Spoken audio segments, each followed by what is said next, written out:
The following segment is sponsored by the Regional Water Providers Consortium.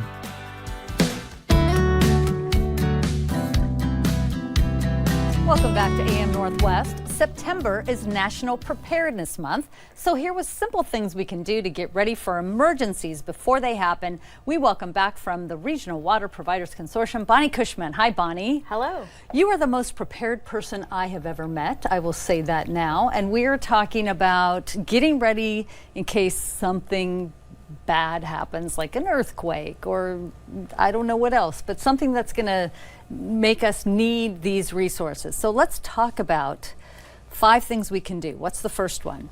The first thing that we can do is sign up on publicalerts.org. Those are local alerts. You have to actually sign up in order to get them, but they'll tell you if there's an emergency in your area, and you can sign up from multiple locations, so work, home, school, that kind of thing. Okay, and so it's an easy website. I went to it yesterday. Super easy to sign up for those. Okay, the second thing you said is to get water and add it to your emergency kit. Yeah, so when we have an actual emergency, we need to have water stored. And the reason for this is because we can actually live for only a couple of days without water, but weeks without food. So that's the first thing that we recommend starting your preparedness with. Okay, and how much water do we need to save for each person or have stored? Yeah, in our region, we recommend having 1 gallon per person per day for 14 days. So a 2-week supply. Yes, it's a lot. So I've been to your home because we've done segments before, and you have big barrels of water. Now, did I read that you were supposed to replace it every year? Yeah, that's the goal. So Okay. the thing about water is that it actually doesn't go bad. Oh, Unlike good. food, it doesn't go bad. Okay.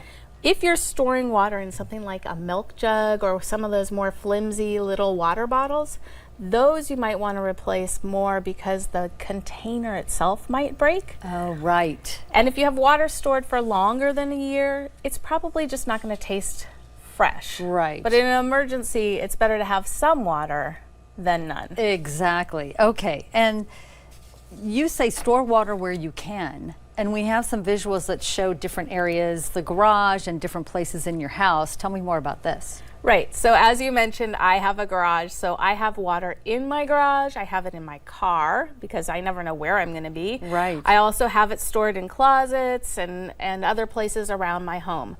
My friend, who lives in a 1-bedroom apartment with her husband and 2 cats, has to be a little bit more creative than me. And that's where things like this 2-liter soda bottle come in handy. Okay. That's really skinny. It can hide in the back of a cabinet, behind, the medicine in your medicine cabinet, maybe underneath the sink, under your couch, under your bed. So we have a great graphic for that. But you have to get creative, and you know your space best. Yes, exactly. I live in a condo, and we actually have some water stored for the floor. But after hearing how much we need, we definitely don't have enough. So I'm going to have to get on that because it is so important. I mean, all these things. And then the next tip is know how to get water from your water heater. You have great how-to videos on your website about how to do this, but tell me more.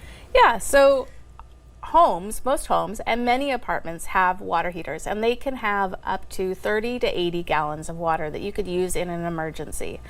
But you want to make sure that you know how to get water out safely, and we do have a video, we have a print piece that people can use that has step-by-step instructions, easy to follow. Yes. And so you want to do that. You also want to make sure that your water heater is strapped up to the wall so that it doesn't go anywhere in one of those like big earthquakes that we were talking about. Okay.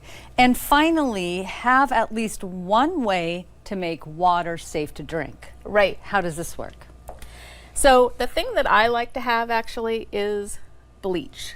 Oh. And that's great for treating water. It's also great for sanitation and hygiene if we had a big emergency that knocked our water systems out. Okay, so that's something always to have on hand. Okay. I also have a personal water filter. So I keep one of these in my car, at work. I have one that goes with my daughter to school, so that no matter where we are, we can always treat more water if needed in an emergency. That's really good. And is there a certain kind of bleach?